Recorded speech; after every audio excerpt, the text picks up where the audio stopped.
Hello दोस्तों, आपका एक बार फिर से स्वागत है आपके अपने यूट्यूब चैनल केमिकल टेक में।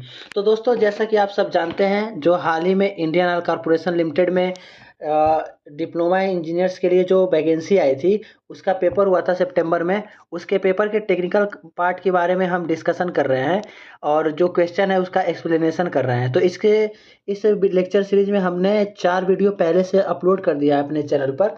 आप उसको जा कर के देख सकते हैं, जिसमें हमने लगभग 60 क्वेश्चंस कवर कर लिए थे। तो अब क्वेश्चन नंबर 61 से हम फिर से स्टार्ट करेंगे और ये वीडियो लास्ट वीडियो होगा इस लेक्चर सीरीज का, और यहाँ पे हम कंक्लूड करने वाले हैं 75 क्वेश्चन टेक्निकल पार्ट। ठीक है, तो बिना देर किए हुए हम स्टार्ट करते हैं क्वेश्चन नंबर 61 से। ठीक है, तो क्वेश्चन नंबर 61 कह रहा है, what is the first step in the job safety analysis process. मतलब जो जॉब सेफ्टी एनालिसिस प्रोसेस होती है उसका पहला स्टेप क्या होता है। ठीक है, तो जो जॉब सेफ्टी एनालिसिस होता है उसका पहले हम ब्रीफ इंट्रोडक्शन देख लेते हैं। इसमें क्या होता है कि जब हम जॉब सेफ्टी एनालिसिस या जेएसए कहेंगे शॉर्ट में, जेएसए करने जाते हैं, तो सबसे पहला हमारा स्टेप होता है identify the job to be focus. मतलब जिस जिस जॉब पे हमको फोकस करना है उसको आइडेंटिफाई करते हैं। ठीक है, और फिर जो हमारे एक्शन होते हैं उसको हम स्टेप्स में डिवाइड करते हैं, स्टेप्स में ब्रेक डाउन करते हैं। ये हमारा दूसरा स्टेप्स हो जाता है। ठीक है, तीसरा स्टेप हो जाता है आइडेंटिफाई द हैजार्ड्स। मतलब उस पर्टिकुलर वर्क ऑफ एक्शन में क्या क्या हैजार्ड्स हो सकते हैं, उसके बारे में हम आइडेंटिफिकेशन करते हैं। ठीक है, और उसके बाद हम कंट्रोल मेजर्स डेवलप करते हैं कि हम कोई मिसहैप नहीं होने या फिर कोई अप्रिय घटना होने की स्थिति में हम क्या कंट्रोल मेजर्स लेंगे, उसके बारे में हम चीज़ें डिसाइड करते हैं। उसके बाद सबसे लास्ट ऑप्शन होता है इम्प्लीमेंट एंड रिव्यू। ठीक है, तो इस क्वेश्चन के हिसाब से क्वेश्चन नंबर 61 का ऑप्शन बी सही हो जाएगा, select the job to be analyze. सबसे पहले हम जेएसए में select the job to be analyze ये स्टेप लेते हैं। ठीक है, बढ़ते हैं क्वेश्चन नंबर 62 की तरफ। क्वेश्चन नंबर 62 क्या कह रहा है, what characteristics of polypropylene produced by free radical initiation limits it's suitability for thermoplastic और फाइबर यूज। मतलब जो फ्री रेडिकल इनिशिएशन के द्वारा प्रोड्यूस्ड पॉलीप्रोपाइलिन होता है उसमें हम थर्मोप्लास्टिक और फाइबर के रूप में यूज नहीं कर सकते हैं। ये किस चीज़ की वजह से होता है। ठीक है, इसको हमको फाइंड आउट करना है। तो सबसे पहले फ्री रेडिकल इनिशिएशन के द्वारा जो पॉलीप्रोपाइलिन प्रोड्यूस होता है उसमें लो मॉलिक्यूलर वेट और लो क्रिस्टलिनिटी होता है, जिसकी वजह से इसकी थर्मल स्टेबिलिटी मेल्टिंग पॉइंट कम हो जाती है। ठीक है, इसका थर्मोप्लास्टिक या फाइबर की तरह यूज करने पर हाई टेम्परेचर ऑपरेशंस में प्रॉब्लम आने लगती है। ठीक है, और इसकी जो स्ट्रेंथ और ड्यूरेबिलिटी होती है कम हो जाती है। तो इसका सही ऑप्शन हो जाएगा लो क्रिस्टलिनिटी। ओके, 62 का हो जाएगा ऑप्शन नंबर डी सही हो जाएगा। बढ़ते हैं क्वेश्चन नंबर 63 की तरफ। What does lost time accident rate measure in work place safety. मतलब LTAR जो होता है क्या मेजर करता है वर्क प्लेस सेफ्टी के रिगार्डिंग। तो जो LTAR होता है लॉस्ट टाइम एक्सीडेंट रेट, वो होता है frequency of accident that result in employ being unable to work. ठीक है, तो इसका ऑप्शन डी सही हो जाएगा, 63 का option number D. Question number 64 देखते हैं, a combination of dry bulb thermometer and wet bulb thermometer is called.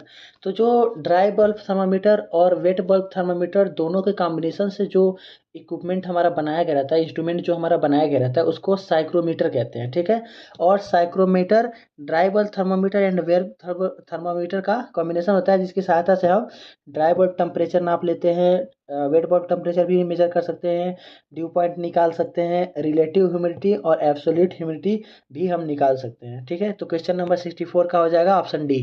Question number 65 देखते हैं, in multi stage pumps to maintain a uniform discharge pressure with high flow rate a number of impellers are connected in parallel opposite direction series perpendicular alignment.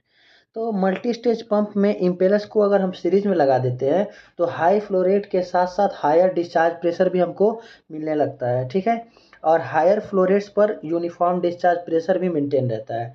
तो 65 number question का option सी हो जाएगा series. Question number 66 देखते हैं, when performing a job hazard analysis which question help to determine the potential severity of an accident।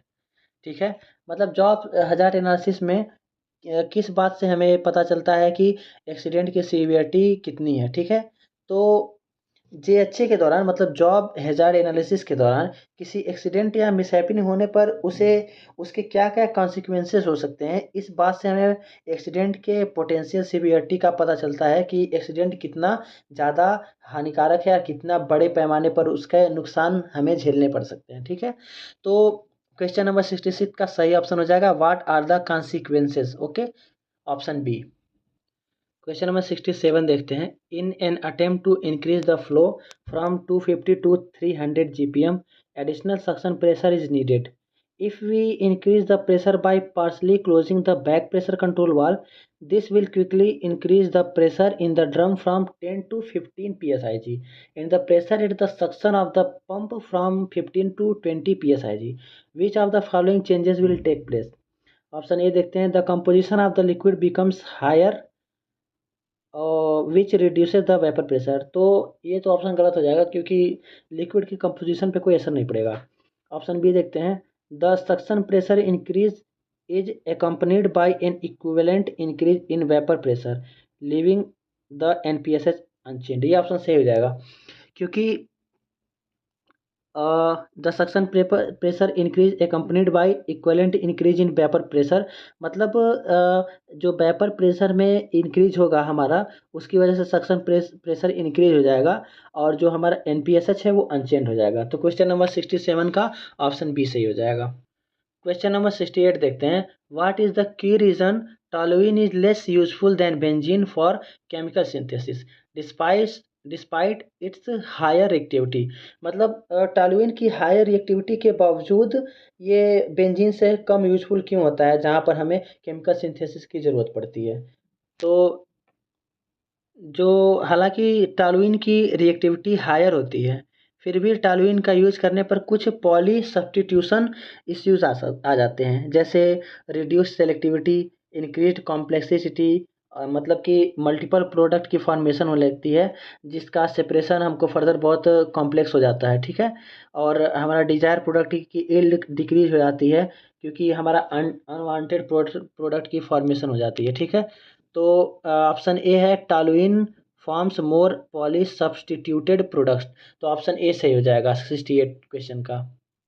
Question 69 देखते हैं।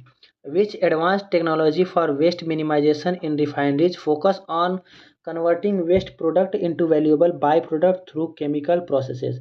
मतलब आजकल के एडवांस टेक्नोलॉजी में वेस्ट मिनिमाइजेशन की कौन सी टेक्निक होती है जिसमें हम केमिकल प्रोसेस के द्वारा वेस्ट प्रोडक्ट को वैल्यूएबल बाय प्रोडक्ट में कन्वर्ट करते हैं, ठीक है? तो ऑप्शन देखते हैं, एनारोबिक डाइजेशन।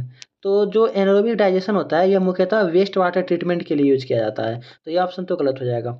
ऑप्शन बी देखते हैं, क्रैकिंग। तो जो क्रैकिंग होता है यह वेस्ट मैनेजमेंट का प्रोसेस नहीं होता है बल्कि क्रैकिंग का यूज़ तो लार्ज हाइड्रोकार्बन्स को लाइटर हाइड्रोकार्बन्स में तोड़ने के लिए किया जाता है, ठीक है? और ऑप्शन सी देखते हैं, गैसिफिकेशन। तो गैसिफिकेशन प्रोसेस जो होता है वो ऑर्गेनिक वेस्ट को थर्मल डिकम्पोजिशन की सहायता से सिंथेसिस गैस में कन्वर्ट करता है और सिंथेसिस गैस में जैसा कि hydrogen, carbon monoxide, carbon dioxide ये गैसें होती हैं तो इन्हें फर्दर मेथनॉल या डीजल में कन्वर्ट किया जा सकता है या फिर हम इनका यूज जो है अमोनिया प्रोडक्शन में फीड स्टॉक के रूप में भी कर सकते हैं। इसलिए ये ऑप्शन सही हो जाएगा, सी गैसिफिकेशन। और जो ऑप्शन डी है, इंसिनरेशन विथ एनर्जी रिकवरी। तो जो इंसिनरेशन होता है यह वेस्ट से कंबस्शन के द्वारा एनर्जी की रिकवरी करता है लेकिन ये केमिकल कन्वर्जन प्रोसेस नहीं होता है जबकि क्वेश्चन में केमिकल प्रोसेस के बारे में पूछ रहा है तो ऑप्शन सी सही हो जाएगा, ठीक है? 69 का option C. Question number 70। Which of the following products were first developed in the petrochemical industry in the 1900? Okay, मतलब 1900 के दशक में कौन सा जो है केमिकल इंडस्ट्री में बनाया गया था पहला प्रोडक्ट? तो petrochemical solvent, polystyrene, synthetic rubber, bakelite.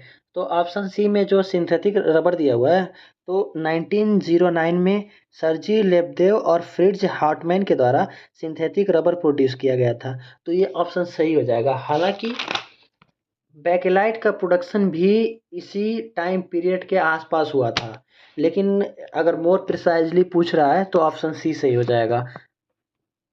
Question number 71 देख लेते हैं। Which of the following statement regarding isoparaffins in crude oil are correct?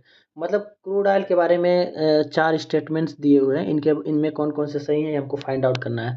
तो दोस्तों जो क्रूड ऑयल होता है वो पैराफिन्स, नेफ्थीन्स, आइसोपैराफिन्स, एरोमेटिक, एस्फाल्टिन्स इन सब का मिक्सचर होता है।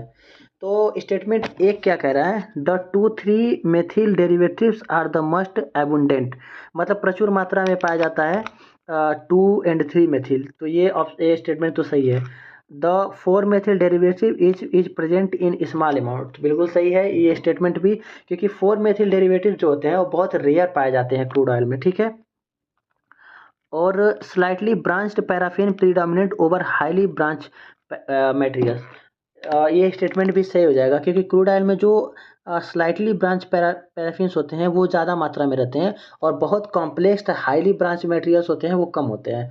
तो ऑप्शन स्टेटमेंट 3 भी सही हो जाएगा। चौथा स्टेटमेंट क्या कह रहा है? Highly branch paraffins predominate over slightly branch, ये स्टेटमेंट गलत हो जाएगा, क्योंकि स्लाइटली ब्रांच पैराफिन्स ज़्यादा होते हैं। तो 1, 2, 3 स्टेटमेंट सही है, इसलिए क्वेश्चन नंबर 71 का ऑप्शन ए सही हो जाएगा।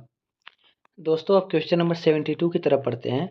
विच of the following sets of refining unit use in atmospheric distillation is not correctly matched with its primary function, मतलब इसमें से जो मैच नहीं करेगा उसको हमको चुनना है, नॉट मैच्ड, ओके। तो ऑप्शन ए देखते हैं, deethaniser column, methane and ethane are separated from propane and butane. ये स्टेटमेंट सही है, क्योंकि डी एथेनाइजर कॉलम में मेथेन और एथेन को सेपरेट किया जाता है प्रोपेन और ब्यूटेन से, ठीक है। और ऑप्शन बी देखते हैं, stabilization column separates gaseous hydrocarbon from naphtha. तो जो नेफ्था स्टेबलाइजर होता है ना, उसमें जो गैसियस हाइड्रोकार्बन होते हैं वो नेफ्था में से हमको रिमूव कर लेते हैं उसके टॉप से, तो और हमको स्टेबलाइज्ड नेफ्था मिलता है। तो ये ऑप्शन भी सही है, ठीक है। LPG splitter separates methane and ethane from LPG. तो जो एलपीजी स्प्लिटर होता है ना, वो एलपीजी में से प्रोपेन और ब्यूटेन को अलग करता है, क्योंकि ज़्यादा मात्रा में हमको एलपीजी में प्रोपेन और ब्यूटेन पाया जाता है। तो उसको तोड़ने के लिए, प्रोपेन और ब्यूटेन को अलग करने के लिए हम एलपीजी स्प्लिटर यूज करते हैं। लेकिन इसमें क्या कह रहा है? मेथेन एंड एथेन, तो ये ऑप्शन गलत होगा, और हमको गलत ऑप्शन चूज करना है ना, तो ये ऑप्शन क्वेश्चन 72 के लिए ऑप्शन सी सही हो जाएगा। और लास्ट वाला ऑप्शन भी हम एक बार देख लेते हैं। Amine absorption unit removes hydrogen sulphide from gaseous hydrocarbons mixture, ये भी सही है, क्योंकि जो अमीन अब्जॉर्प्शन यूनिट होता है ना, उसमें हाइड्रोजन सल्फाइड को हम रिमूव करते हैं, जो गैसियस हाइड्रोकार्बन के साथ हो जाता है, तो उसको हम रिमूव कर लेते हैं, ओके। क्वेश्चन नंबर 73 की तरफ बढ़ते हैं, okay. Degree of saturation of the gas is given at given temperature is known as. तो जो डिग्री ऑफ सेचुरेशन होता है ना, वो होता है रिलेटिव ह्यूमिडिटी, क्योंकि relative humidity is the degree of saturation at a given temperature expressed in percentage, अगर हम उसको परसेंटेज में एक्सप्रेस करना चाहें। तो अगर रिलेटिव ह्यूमिडिटी का हम फार्मूला देखें, तो R H is equal to होता है actual moisture content upon saturation moisture content into 100, ठीक है। तो इसका ऑप्शन हो जाएगा डी सही हो जाएगा, ठीक है। और जो स्पेसिफिक ह्यूमिडिटी की बात कर रहा है वो होता है mass of water vapour upon mass of air होता है, ठीक है। और जो एब्सोल्यूट ह्यूमिडिटी होता है वो होता है mass of water vapour upon volume of air, यहाँ पे वॉल्यूम आ जाता है, ठीक है। और जो है ड्यू पॉइंट है वो तो टेम्परेचर है, जो मतलब सेचुरेशन टेम्परेचर होता है उससे ज़्यादा अगर हम उसमें मॉइस्चर देंगे तो वो पहला ड्रॉप फॉर्मेशन स्टार्ट हो जाएगा, और मॉइस्चर को वो होल्ड नहीं कर पाता है, वह टेम्परेचर होता है ड्यू पॉइंट, ठीक है। अब बढ़ते हैं क्वेश्चन नंबर 74 की तरफ। पीआई कंट्रोलर में विच component would be responsible for correcting the error based on past deviation from the set point, ठीक है। तो देखते हैं जो पीआई कंट्रोलर में पी कंपोनेंट होता है और आई कंपोनेंट होता है, उनका क्या क्या अलग अलग वर्क होता है। तो जो पीआई कंट्रोलर में पी वाला पार्ट होता है ना, पी कंट्रोलर होता है लगा हुआ, वह correct error based on current deviation from set point, मतलब करेंट डेविएशन के आधार पर ही वह करेक्ट करता है, ठीक है, एरर को। और जो आई कंट्रोलर होता है that correct error based on past deviation from set point, मतलब पास्ट में जो डेविएशंस आए थे उसके आधार पे करेक्ट करता है। तो अभी ये पूछा है past deviation from set point ना, तो ये हो जाएगा आई कंट्रोलर, ठीक है, इंटीग्रल कंपोनेंट। क्वेश्चन नंबर 74 का हो जाएगा डी। अब बढ़ते हैं दोस्तों लास्ट क्वेश्चन 75 की तरफ। In which type of diffusion is the mean free path of the diffusing molecules comparable to the dimension of the pores in the medium. ठीक है, पहला ऑप्शन दिया है थर्मल डिफ्यूजन। तो जो थर्मल डिफ्यूजन होता है वो टेम्परेचर ग्रेडियंट के कारण जो डिफ्यूजन होता है वो थर्मल डिफ्यूजन होता है, तो ये ऑप्शन तो गलत हो जाएगा। और बी क्या कह रहा है, एडी डिफ्यूजन। एडी डिफ्यूजन जो होता है वो अगर टर्बुलेंट फ्लो के केस में जो होता है डिफ्यूजन, तो उसको हम एडी डिफ्यूजन कहते हैं, तो ऑप्शन बी भी सही गलत हो जाएगा। ऑप्शन सी कह रहा है मॉलिक्यूलर डिफ्यूजन। तो जो मॉलिक्यूलर डिफ्यूजन होता है वो कंसंट्रेशन ग्रेडियंट के बेस पर जो डिफ्यूजन होता है उसको हम मॉलिक्यूलर डिफ्यूजन कहते हैं, तो ये ऑप्शन भी गलत हो जाएगा। और ऑप्शन डी कह रहा है क्नूडसेन डिफ्यूजन। तो क्नूडसेन डिफ्यूजन ये ऑप्शन सही हो जाएगा, क्योंकि Knudsen diffusion type of diffusion होता है जिसमें mean free path of the diffusing molecules comparable to the dimension of the pore in the medium. जैसे कि हमारा कैटलिस्ट में जो पोर्स में जो हमारा डिफ्यूजन होता है उसके केस की बात कर रहा है। तो 75 का क्वेश्चन नंबर डी सही हो जाएगा ऑप्शन।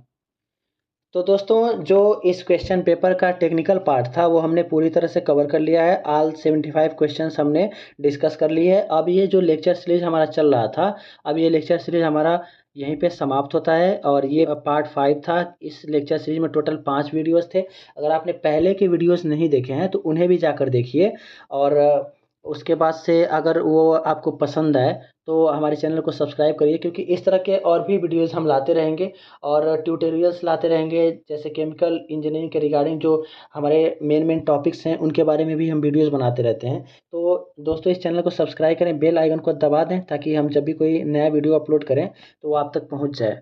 ठीक है, तो मिलते हैं दोस्तों अगले वीडियो में किसी और नए टॉपिक के साथ। तब तक पढ़ाई करते रहें, मस्त रहें। धन्यवाद।